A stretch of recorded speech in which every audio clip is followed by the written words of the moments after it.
Hello, Mom. Hello, Dad. Peter, I was going to say, Peter Dansky, Dr. Guano, welcome to FOH Deep Dive. Pleasure to be here. Although it just occurred to me I should be wearing my bathing costume. On behalf of everyone at FOH, we thank you for not wearing your bathing costume. What are you lighting, Peter? I'm lighting a lovely Lusitania by Partagas from 2014. Using Hamlet's favorite cigar, Partagas Lusitania. I'm using my lighter from the happiest country on earth, Finland. Finland, which I thank you for introducing me to. I can't pronounce the name of it. Can you? Sisuman. Sisuman lighters. Right. Axel. He's doing a great job. He makes some great lighters. I recommend them. Lovely feel, right price. Sisuman. Axel, I'm not even going to charge you for that one. That's great. Mate, where does this deep dive find you? Yeah, in my office in Minneapolis, Minnesota, home of the hapless Vikings. And it's a lovely spring day. It was 46 degrees Fahrenheit. I'd have to bring up my phone to calculate what it would be in more scientific terms. It's cold. It's cool. Yeah. It's bloody It's cool. not too bad. It's been worse. Yeah, for me it is. It's good. Mate, are you a native? No, I am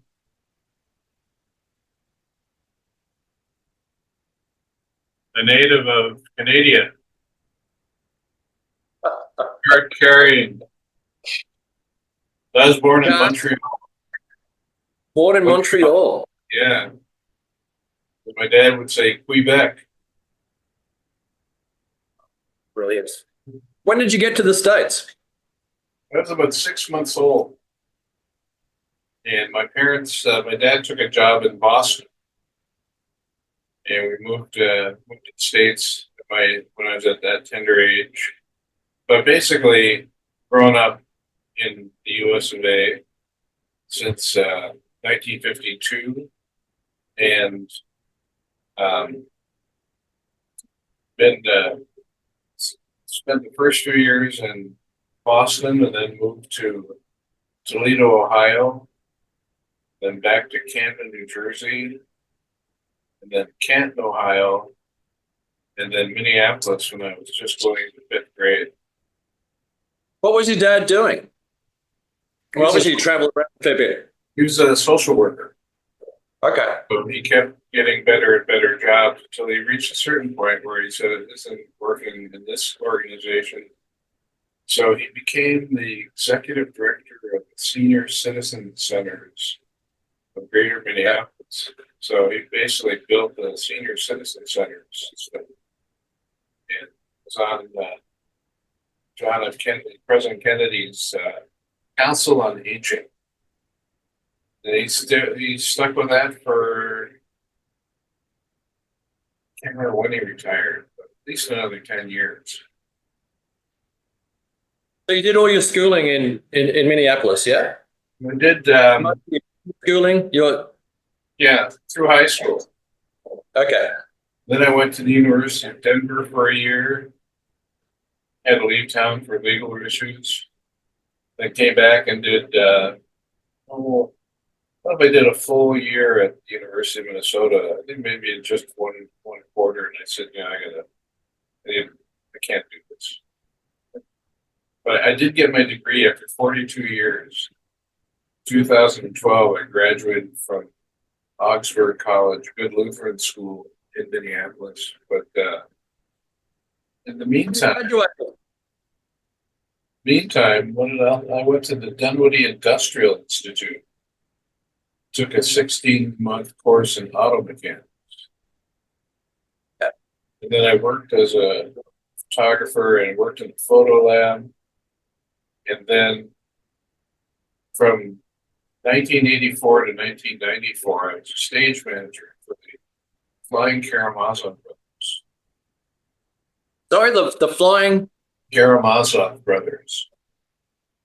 So these guys, what's that? What did they do? They did juggling and cheap theatrics. And you were they needed a stage manager. They needed a stage manager. So they had just finished a run on Broadway. They were taking the show on the road. They called me up because I toured with them for a year back in '79. We drove an old school bus and went from one end of the country to the other and had all sorts of bizarre happenings. Was that your first real job? What's that? My first real job? Was that your first real job? Well, actually, it was my first unreal job. Because I've done a million things. I worked as a cook, worked in the photo lab. I sold earth shoes. Remember those? You ever know what earth shoes were? No, I don't know what earth shoes are. The hippie shoes. Okay. I worked as a mechanic. I did a lot of stuff until I went on the road with them. And Stage manager. So you were setting up, making bookings, I assume making future bookings. no, You're not setting up. No? I didn't do any of the bookings. I did What was the the stage? setup. I was basically in charge from the moment we arrived at the theater until the moment we left. As soon as anything walked in the door, it was my ball game. So I did all the lighting and sound work. Yeah, I focused the lighting if they didn't have it done already. I did the sound, set all the sound levels, and then during the show, I'd call all the cues. So when there's a lighting change, I would be signaling the lighting technician, stand by cue 20 lights 23 and lights 23 go, and the lighting change would take place on the stage. But I was basically technical director, road manager, stage manager, and from those 10 years, we had there were two other guys that toured with doing the tech work. One guy did drove the truck, and the other drove the bus. The bus driver worked on props. The truck driver sold concessions, and we basically toured one end of the country to the other, all 51 states, including Canada. Don't go there. Don't go there. All 50 states, but we did perform in Canada. And we also visited you in Brisbane in 1988 at the Expo. Yeah. There, performed in Hong Kong and Singapore, London, Israel, Ireland. Ireland may have been one of my favorite spots because we performed at the Gaiety Theatre and they had a pub backstage. So, you get thirsty during a long bit, you can walk back and get a pint. Sounds very civilized. Did you have groupies? Me personally, the group did. I was usually the last one to get laid. I had too much work to do. I was a busy guy. But Busy. they did have, there's one of them had, shall we say, a woman in every port. And sometimes we'd have to make detours, so you could weigh anchor.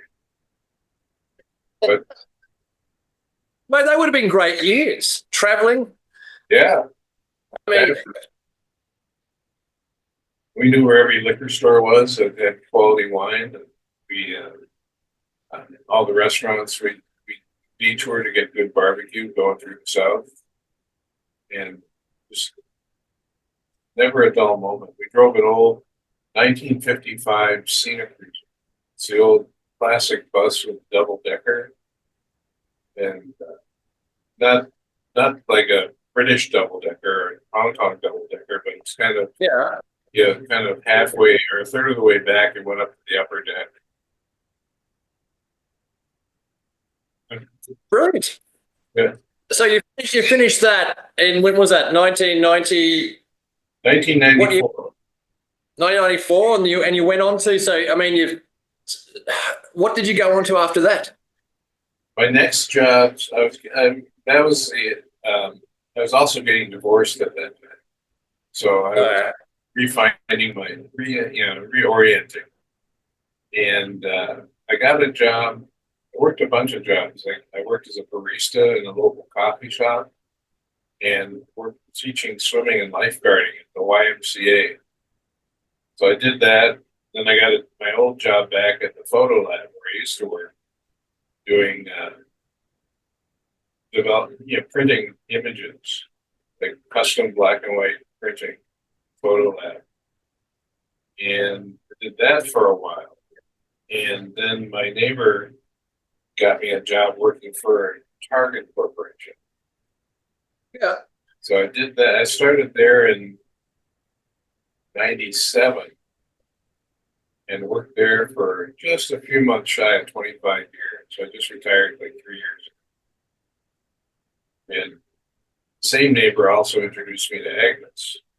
So she took care of my work needs and second wife,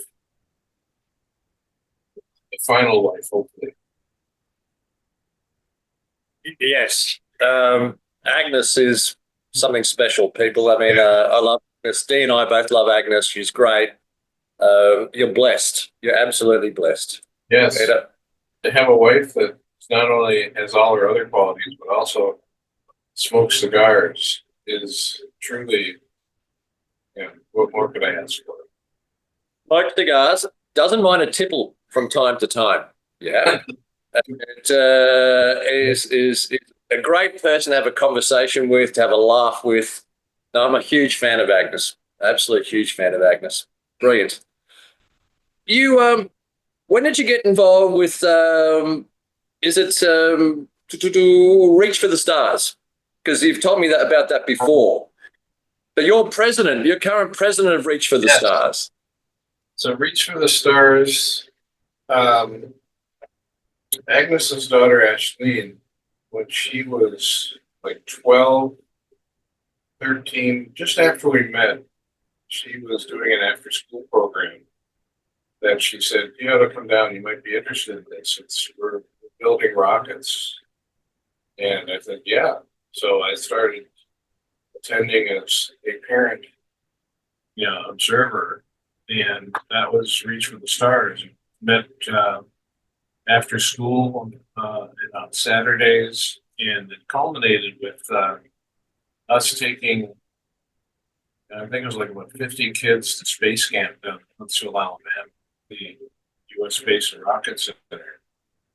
So about a year after that, the guy who was, running the program, teacher at Minneapolis Public Schools, left the group, and a year after that, I wound up being president. So that was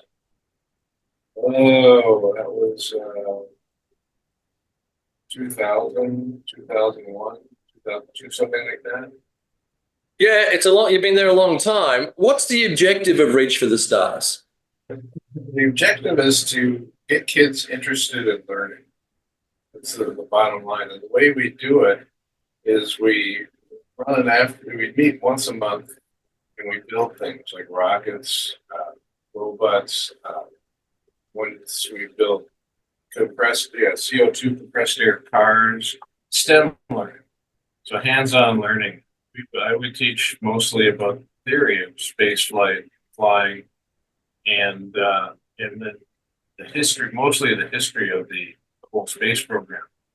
And teachers from the schools would run the regular STEM part of our classes. We look at movies, but basically, my thought was I wanted to work with kids who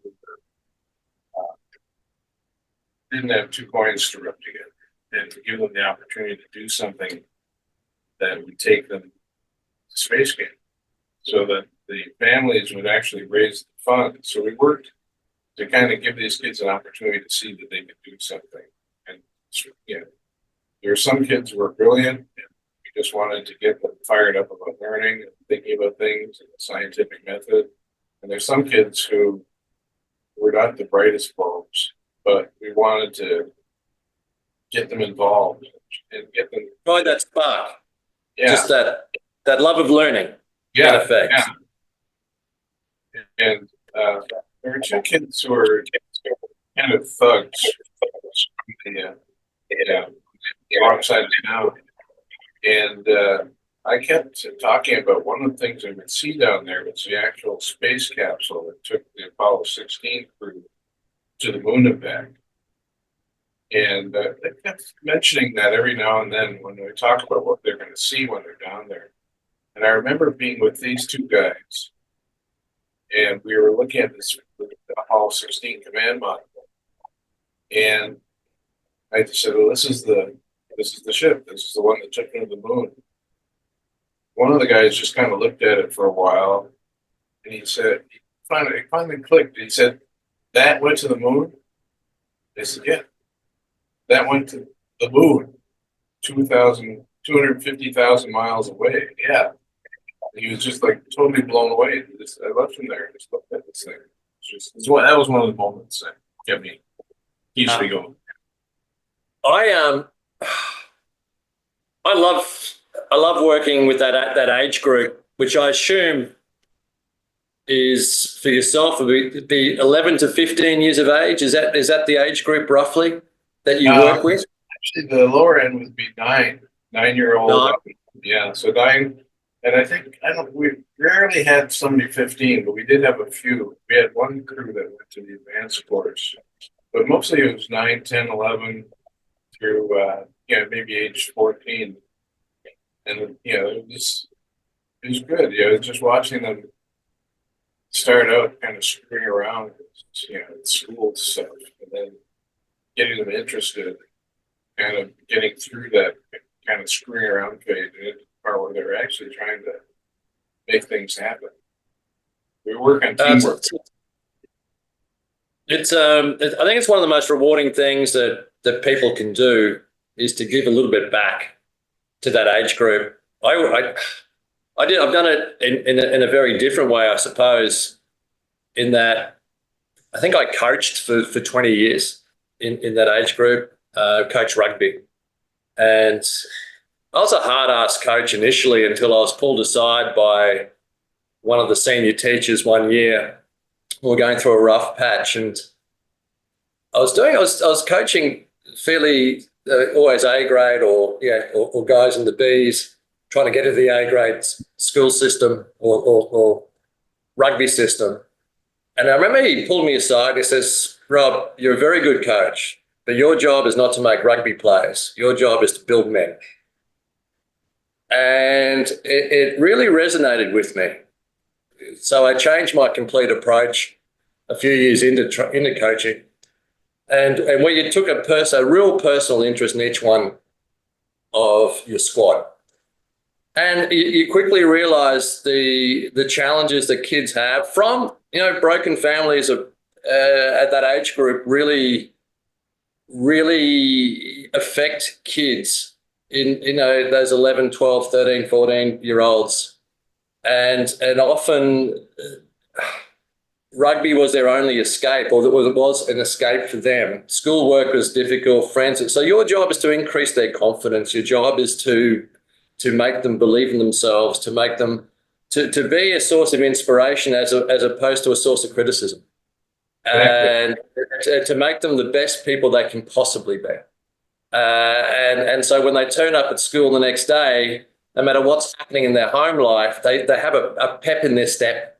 They've gathered one more skill set that they're proud of, and that's what I sort of focused on. But I have to say, one of the great regrets, I did it for 20 years. One of the great regrets is I got so busy in my own life that I had to give that up, because it's a serious commitment. When you're working with the preparation that's involved, the pre, during, post.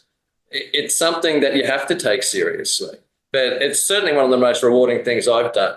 And I hope one day to get back to it. Yeah, we're at the moment, COVID put an end to our trips to space camp. And we've been, every year we get together with the teachers and say, well, you guys ready to do it again? Well, because we need a certain number of kids to participate. And getting that, there's only 2 teachers left who had been doing it. So we're trying to get together another meeting, and we might try to do it next year with the entire 6th grade, 5th and 6th grade class at one of the schools. Teachers. Fantastic. So Fantastic. How did you get into cigars, Peter? Do you recall?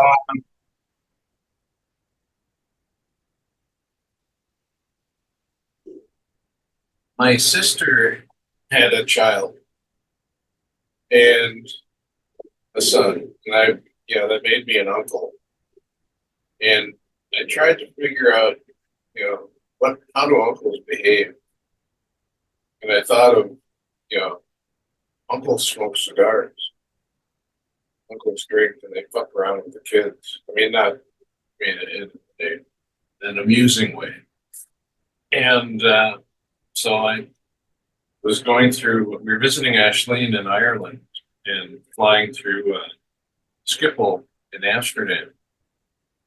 And I was in the duty-free shop and I saw these packets of 5 Siglo 4s. I thought, these are Cuban.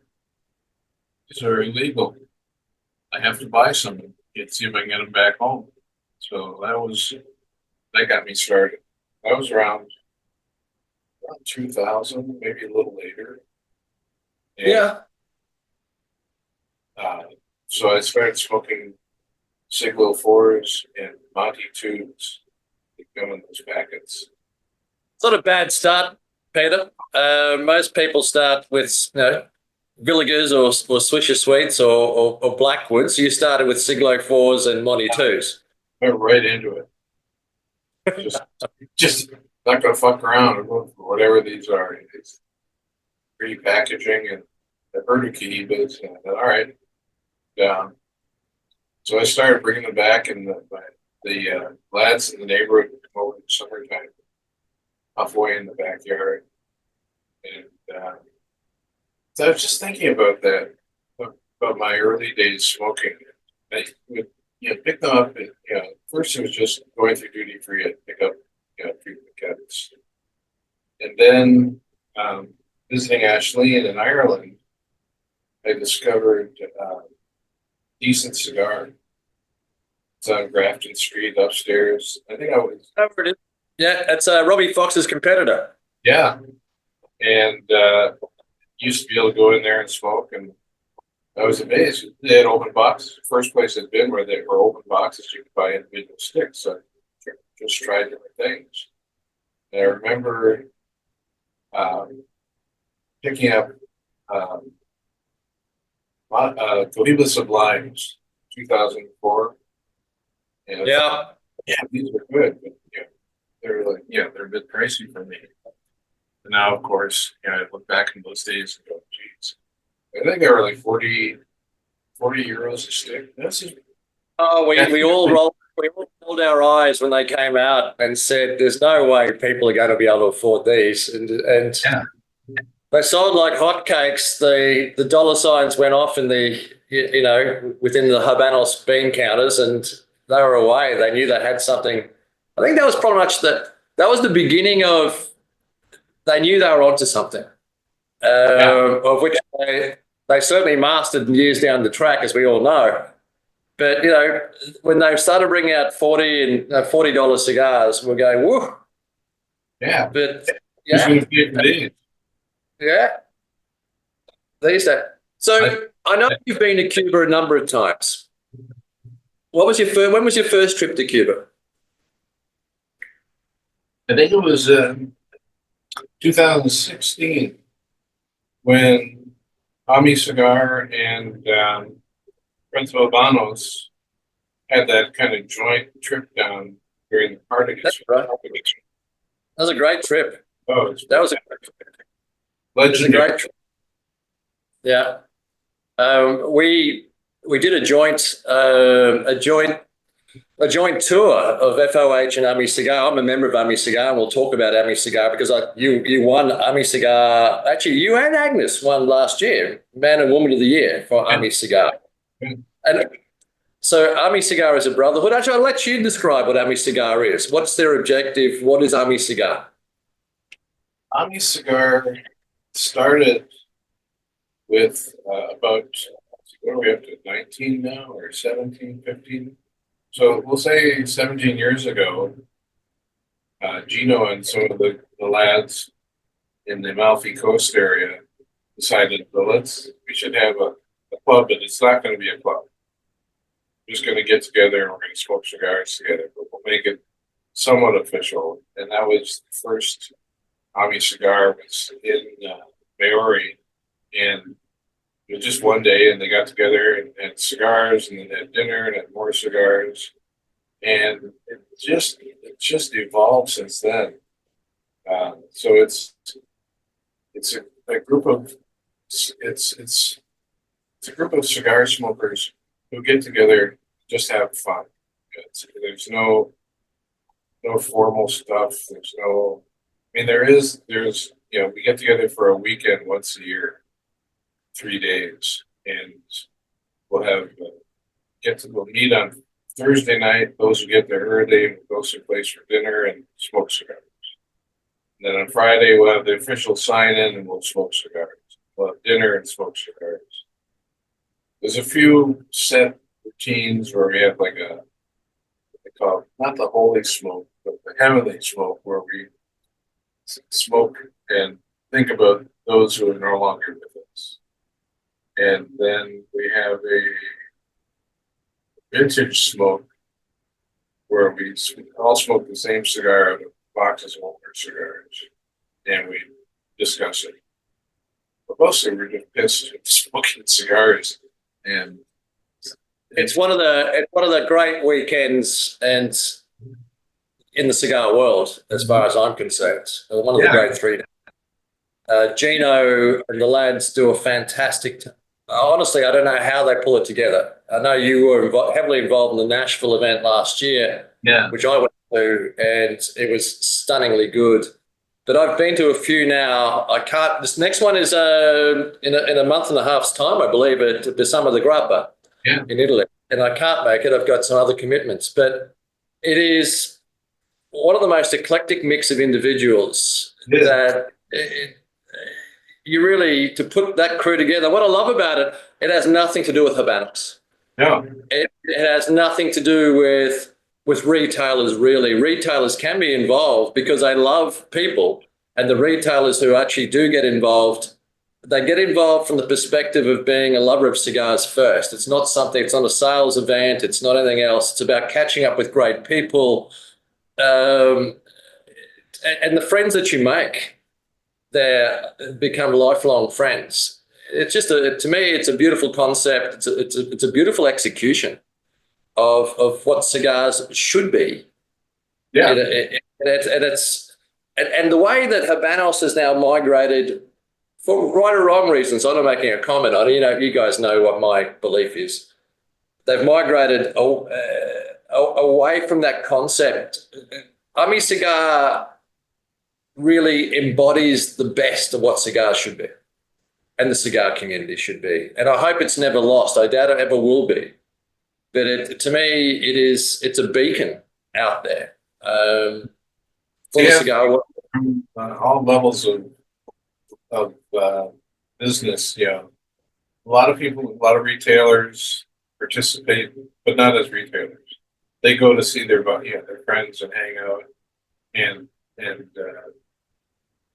just enjoy cigars. Absolutely. And you take your retailer hat off when you go, before you go, and you put it. You just want to, when I go, I just want to be Rob. And when Stuart Fox goes, he wants to be Stuart, and Robbie Fox wants to be Rob Fox. As a cigar lover, and the last thing we want to be talking about is business. You want to talk about the love of cigars, what's happening in your family, what's happened in the past year in your life. Where have you been? What have you done? Remember what we caught up 3 months ago here or here or here. That's what you want to do. It really is about people. It's got nothing to do about industry. Yeah. And that's what I like. And it's all done at a cost base that I cannot believe for what you get, because everyone pitches in and everyone helps. It's cool. It's really cool.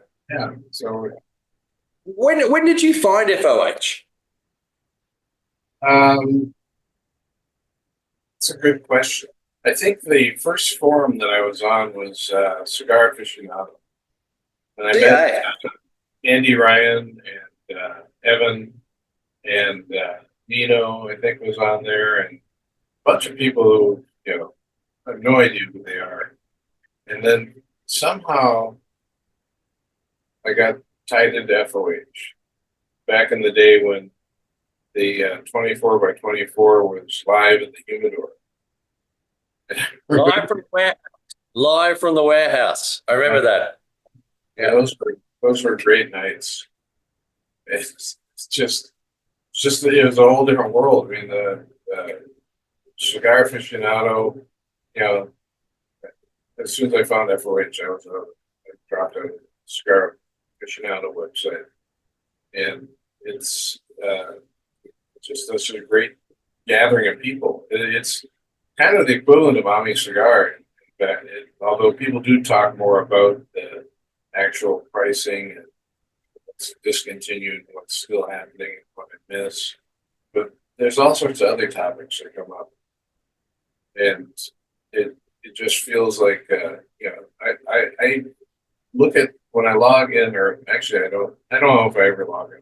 I think that at 20 comes up and you'd see my name down on the bottom of people who were actively logged in. But it's just my internet style. But so I can't pinpoint when I got into it, but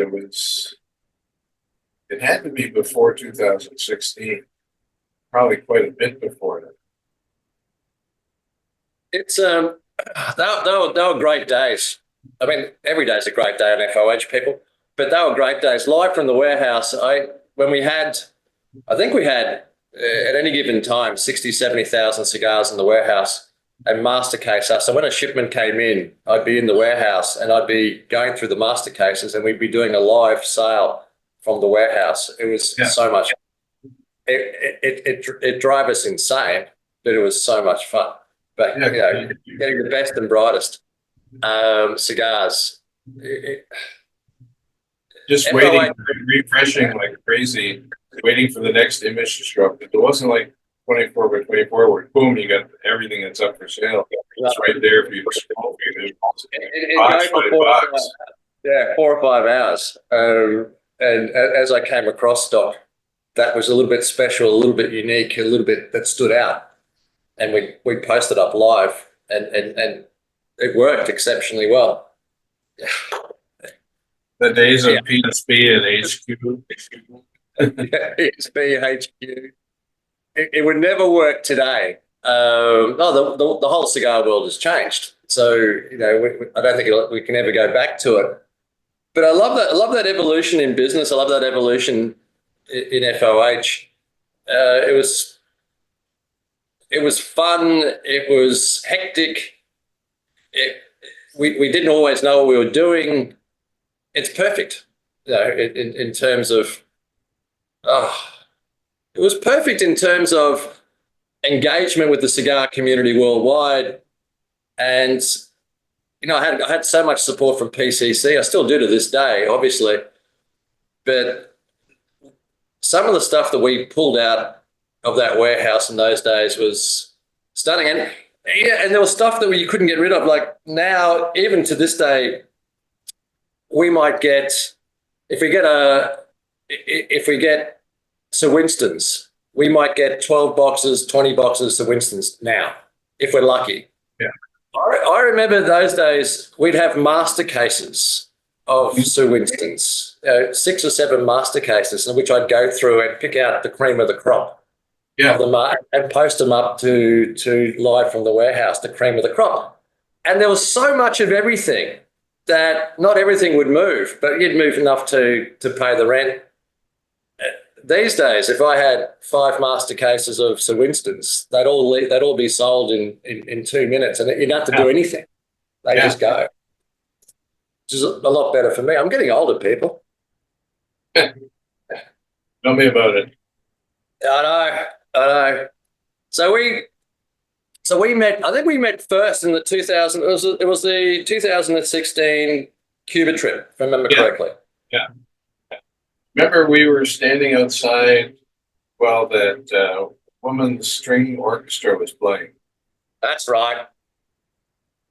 That's right. That's right. And which was organised by our good mate, Mr. Nakamura. Yes. And I just thought, I could go listen to this music. It's a bunch of women playing stringed instruments, or you hang out and have a good chat. So I opted for the good chat, and later people were just like weeping at the beauty of the music, and I went, "Oh yeah, it was really cool." I'd never heard it. Yeah, I'm not big on that sort of stuff. In terms of, I know many of you are, but look. Naka put on a fantastic event, really a fantastic event. But string music is not my favorite thing in the world, and I enjoy nothing more than just meeting new people. And we had a great conversation on that, and so you come away from that making a new friend. And we caught up so many times during the course of that week. And we did it again. I think we were there again the following year or 2 years later. I can't recall now. And I think, when did you meet Mike, our good mate, Mike DeZiel? It was on that trip, yeah? Or was it before? It's been on that trip. But I don't know if we ever made connection that we were both from Minnesota. I don't remember when that took place, when we realized, he's from Buffalo. It's an hour's drive from me. And now, of course, we just hang out. I see him more overseas than I do at home, though. It's a funny thing because we're both, into our own worlds back here. Yeah. The best thing of FOH is the fact that you guys and girls all get together and meet people within FOH and all of a sudden become lifelong friends. Yeah. That's, I've said it before, I'll say it again, that's one of the great things I look back on that I've been able to provide is that sort of bonding opportunities, whether it be online or whether it be together at events or just meeting up at launches and caught up so many times. You meet up with D. They're at my wedding. We had a great week, or enough week. You toured Australia after that. Tours that I probably wouldn't go on, but you did it. You caught the train from one side of the country effectively to the other, and it's the slowest train the world's ever seen. We ran afoul of the law. Yep. Peter still has an outstanding fine for a traffic violation that he's never paid. I learned the true meaning of the word hooning. I've learned so much. You and Agnes have traveled the world so many times. I mean, you love traveling. You both love traveling. Do you have any specific countries that you or cities that really gravitate towards yourself and Agnes? Well, we go to London a lot. That's where the grandchildren are and the children. Ireland, we love Ireland. Italy, never went to Italy before Ammy Cigar, but now it seems like at least every other year, and sometimes more than that, we get to Italy. I was just thinking about something related to travel and cigars, and conversation I have when I'm together with mates smoking is, where is the strangest place you bought a cigar? And for me, it's the duty-free shop going into Syria, where I bought packet of 3 Lusitanians. I have no idea their legitimacy or whatever. And my main concern was that wasn't going. This is on the way into Syria. We had to go pick up Agnes after she shattered her knee before the war. It was like 2010, and the Syrian driver of this gypsy cab that was driving me from Amman, Jordan, to Damascus insisted we stop at the duty free, and he was intent on smuggling cigarettes into the country. So I could have gotten this done, among other things. But so that's the most unusual place I've been.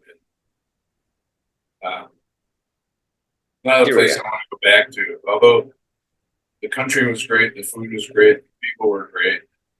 They weren't blowing everything up like after the revolution, which happened a couple of years later. But it was still one of the most unnerving visits I've ever made anywhere. They're actively, if they knew my makeup, they would have wanted to have a chat, which wouldn't have been. It wouldn't have ended.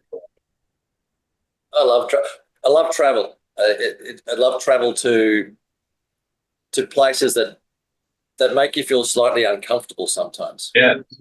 You don't have an itinerary, really. Yeah. You have a skeleton, but you let life fill in the blanks, and you go up the little alleyways, and you. I could never do a Kentucky tour. It would drive me insane. What's a Kentucky tour? Is that where you build a raft with Thor Heyerdahl and sail like the Pacific, or is that more like an organized tour? An organized tour with buses and stops where you have 2 hours to take in every aspect of this little town that's been around for 1,000 years, and you hop on the bus to go to a little restaurant that has got a fixed menu that with 50 other people from the bus. I could never do that. I've been invited many times. I just can't do it. I can't do it. I've never done one of those. However, there is a tour this fall that I might go on. Have you ever heard of the Irish band Alton? It's traditional Irish music, and every year they do a tour around Ireland with the band and the bus, and whoever wants to pay, over almost $3,000 for 5 nights in Ireland, maybe 7 nights. And Fatu and I went to hear their music the other night, and they explained this tour, which I've never even considered. And Fatu says, "I want to do this." So she's keen on doing this, and I mentioned to Agnes, not a chance. But we're still, it's the first tour that I thought, well, this could be fun. Pete, you've got a great humidor behind you. I can see it. And everyone can see the humidor that you have there. Obviously, that's a collection you put together over the last, effectively 20 years. Yeah. Or 15, 20 years. What do you gravitate towards when you smoke cigars? Do you have your own favorites? If you're going to have favorite cigars, what are they? Favorite cigars and favorite Vitola that you go for? I smoke a lot of Upman. So I usually go for, depending on how much time I've got, I'll either get a Connoisseur number 1 or a Magnum 46 or a Magnum 50 or a number 2. And somewhere, what else I've got? But I've got a box of the half Coronas that I haven't touched. It's been sitting there for years. It's too small. But my favorite Upman, I think, was the Magnum 48. I think I have about 2 of those left. But I usually go for those, or I'll go for a Roleone Special Select or a Monte Cristo, either Petita Mundo or the Mundo. And those are probably my most fun. Then I've got a bunch of odds and ends that I'll just reach into a drawer and loose sticks and grab something and look at it and go, no, I'm not ready to smoke this. Like singles that I've picked up here and there. But and then of course I've got a stash of the Trinity Robustos. And Yeah. it's just I love those. I've got Do you a lot. smoke? Do you have a cigar every day, or every other day, or? When it's warmer, every day, one a day. Yeah. When it's in the winter, although I'm smoking in my office, which is a first, not the first year, but maybe 2 months ago, I thought, I could put a fan in my window and that might pull the smoke out. And sure enough, I smoked a cigar and asked Agnes to take a look for something in my office and asked her later, notice anything different? Well, you kind of cleaned it up a little bit. And I said, is that it? Yeah. Well, I had a cigar in there. So this is our new winter smoking place. So that makes it more likely to have a cigar. But still, when it's colder, and I don't smoke alone that much. I've made here. You met Antoine, and he and I get together once or twice a week for a cigar, either here in the office or it's warm enough on the porch or in his garage. He's got a heated garage. But smoking, alone is one thing. Smoking with a maid is like totally different, and it's more. It is. Unfortunately, it is. Few friends that smoke. Yeah, I have Fatu and Nicholas and Antoine and myself, and that's basically it. It's works wonders for keeping my stocks up. What do you normally pair with your cigars when you enjoy one? In the afternoons, I'll have an espresso. Tonight, I'm drinking Scotch, Cadenheads. It's a 10-year-old from Tenyith Distillery. And this is from a company that buys barrels of spirits. And when they figure it's ready to bottle, they bottle it. And it's, unchill filtered. And it's cask strength.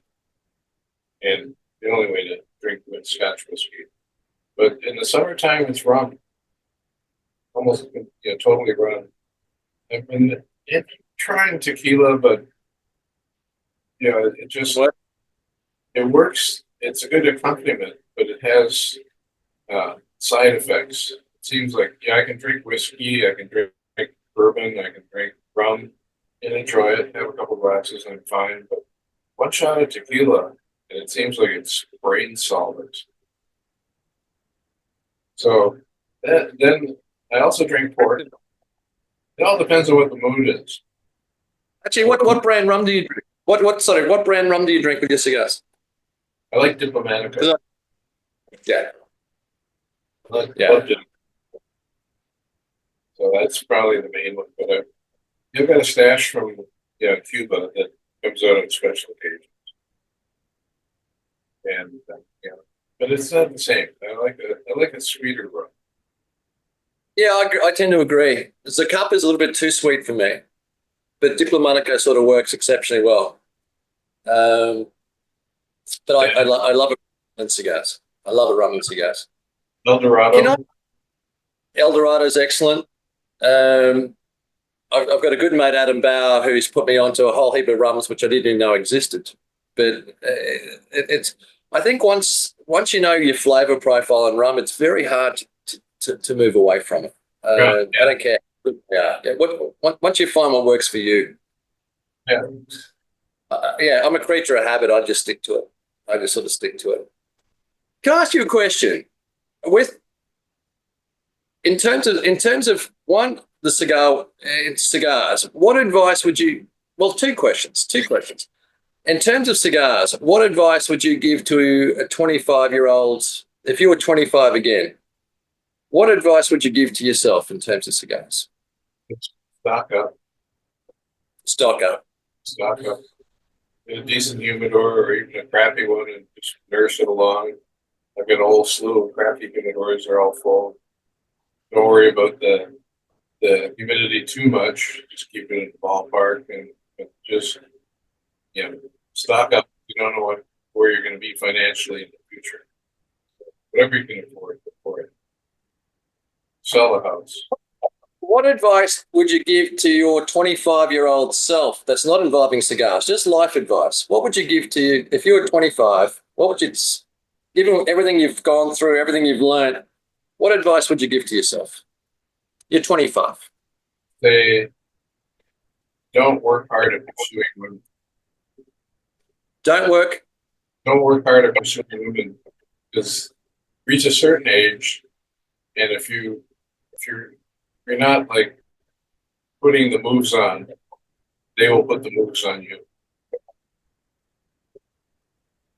That's my nonsensical advice to a 25-year-old. But I would say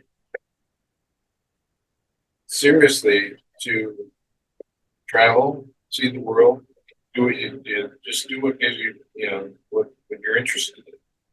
If you're going to perform, follow a career or anything, try a few things. And I think what that is you really want to do. Which, I never really did. The jobs, my favorite jobs, I just kind of happened into. My least favorite jobs, likewise, sort of happened into. I never really thought, I want to be a rocket scientist. Although I always wanted to be an astronaut, but my eyes went big. And I think that that had a huge impact on the way the rest of my life worked. Because at a time when I would have been eligible to, become an astronaut, have had to join the service. And had I joined the service, I probably would have wound up in Vietnam. And, that would have been life changing. But, for an airline pilot, but my eyes weren't just up to it. So I think that from that point on, I never really, I just had this idea of what I was going to do. And then for physical reasons, my eyes, I couldn't do it. And then it was just sort of like, well, this looks interesting. So I like what you said. I think that the last thing you want to do as a 25-year-old is to drift. Yes. And let others dictate where you're drifting to. Absolutely. You've got to agitate just a little bit. And you need to have, if it's not a clear direction, because as a 25-year-old, I don't think I had a clear direction, but I wanted to keep moving. I wanted to keep trying and doing things. And often you fall on your ass, and that's fine. That's fine. But at least you're moving. At least you're in a general direction. And I think the beautiful thing, as you've mentioned, is travel. Because travel is not about the sights you see. Travel is about the people you meet and the experiences you have, which then influences your own mind, your own direction, your own self, and that's your building blocks to becoming the person that you're going to be. And if you don't take those, if you don't take those opportunities to travel when you can, and to travel relatively, I'm not going to say uncomfortably, but to not be in a safe spot all the time. And when I say safe spot, don't make it so vanilla that it's always going to be London, or it's always going to be Paris, or it's always going to be, Rome. Get out and go to and stretch yourself a little bit, and let the world wash over you and wash through you, because that's what, that's the time you'll meet the most interesting people in your life. And it's what will make you the person that you're going to be. And I think if you take that away, it makes it difficult. I remember when I was 21, I went to Israel, worked on a kibbutz for 7 months. I learned Hebrew half the day, and then worked in the fields half the day. I worked in every different component of the woods. And after 7 months, I thought, well, I've done this. I came back to the States, and I went back to school. I studied for a year, and then the war broke out in '73, and I went back. I worked as a volunteer on the same woods for another 7 months, just picking bananas. Met the first woman that I ever had a relationship with. And after we were done, we went to Europe. Spent a month kind of wandering around. We had rail passes, so we could just hop on the train. So we went to Rome. We went to Zurich. We went to Paris. And it was just like, where are we going to go tomorrow? Yeah.